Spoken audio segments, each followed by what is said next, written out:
2024 टी20 विश्व कप जीतने के बाद, तो चैंपियंस ट्रॉफी 2025 जीतने के बाद, तो अपने घर में बांग्लादेश को 2-0 से हराने के बाद, अपने घर में न्यूजीलैंड को हराने के बाद, साउथ अफ्रीका को हराने के बाद, वो ट्राई सीरीज न्यूजीलैंड के घर में न्यूजीलैंड से टी20 सीरीज और ओडीआई सीरीज हराने के बाद उनको अब पाकिस्तान वाले फाइनली पीएसएल की तरफ बढ़ रहे हैं। अब आप सोच रहे होंगे कि भाई इसको क्या हो गया है, ये कौन से नशे में है? बिल्कुल सही सोच रहे हैं आप, क्योंकि पाकिस्तानी अवाम की मैं भाषा बोल रहा हूं, क्योंकि इतना कुछ घटित होने के बाद, पाकिस्तान का क्रिकेट इतना गंदा होने के बाद, टी20 विश्व कप में हमने इनका प्रदर्शन देखा और चैंपियंस ट्रॉफी में देखा, इनके घर में इनको बांग्लादेश वाले सीरीज हरा के गए हैं, टेस्ट सीरीज, इनके घर में आके साउथ अफ्रीका और न्यूजीलैंड वाले इनको ट्राई सीरीज हरा के गए हैं, फिर ये न्यूजीलैंड जाते हैं खेलने, वहां टी20 सीरीज हारते हैं और फिर ओडीआई सीरीज हारते हैं।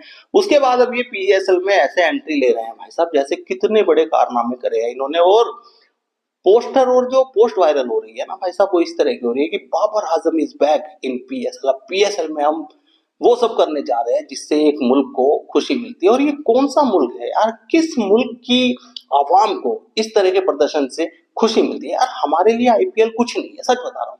अगर ये चैंपियंस ट्रॉफी हमने ना जीती होती ना, तो सच बता रहा हूँ आईपीएल का एक मैच हम नहीं देखने वाले थे। क्या करेंगे इस लीग का फिर हम।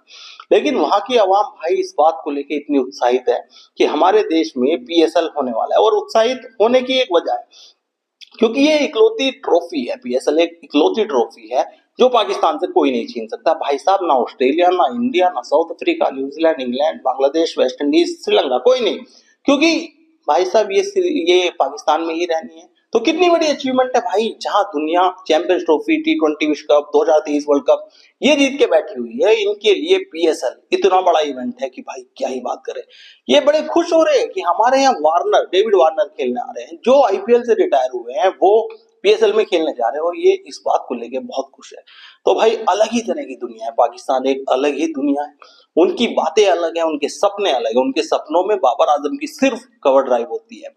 पेशावर जलमी के ये कप्तान है बाबर आजम, और बस अब ये उस पीली जर्सी में इनको देखना चाहते हैं। ये धोनी समझते हैं भाई साहब, अपने मुल्क के धोनी समझते हैं बाबर आजम को, कि पीली जर्सी पहन के आएंगे और हमारी मुल्क की आवाम को पूरा मन मोह लेंगे उनका। और इनकी आवाम यार इतने नशे में रहती है, उनको घंटा फर्क नहीं पड़ता कि हमारा टी20 विश्व कप में क्या प्रदर्शन था, चैंपियंस ट्रॉफी में क्या था, हमारे घर में बांग्लादेश हमें पीएल के चलेगी, हमारे घर में न्यूजीलैंड और साउथ अफ्रीका में ट्राई सीरीज हरा के चली गई हमें।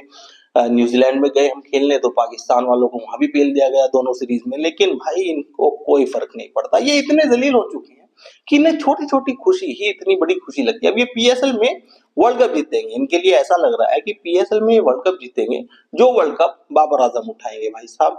तो कमाल का देश है भाई, इनकी टीम तो कमाल है, लेकिन इनकी आवाम भी कमाल है यार। हमारे देश की अगर जनता होती ना, बॉयकॉट कर चुकी होती भाई साहब आईपीएल का। अगर इस तरह के प्रदर्शन के बाद हम आईपीएल में आते ना, तो कोई नहीं देखने वाला था, स्टेडियम खाली रहते, टीवी पे भी कोई व्यूअरशिप नहीं आने वाली थी। और एक इनकी आवाम है भाई साहब, वो वेट कर रहे हैं, पल के बिछाए इंतजार कर रहे हैं कि हमारे खिलाड़ी आएंगे और डोमेस्टिक के लड़कों को पीट पाट के वो बड़े स्टार फिर से साबित होंगे। तो भैया कमाल का देश है। आप क्या राय रखते हैं इस देश पे? कमेंट करके जरूर बताएं। इस चैनल को सब्सक्राइब और फॉलो करना ना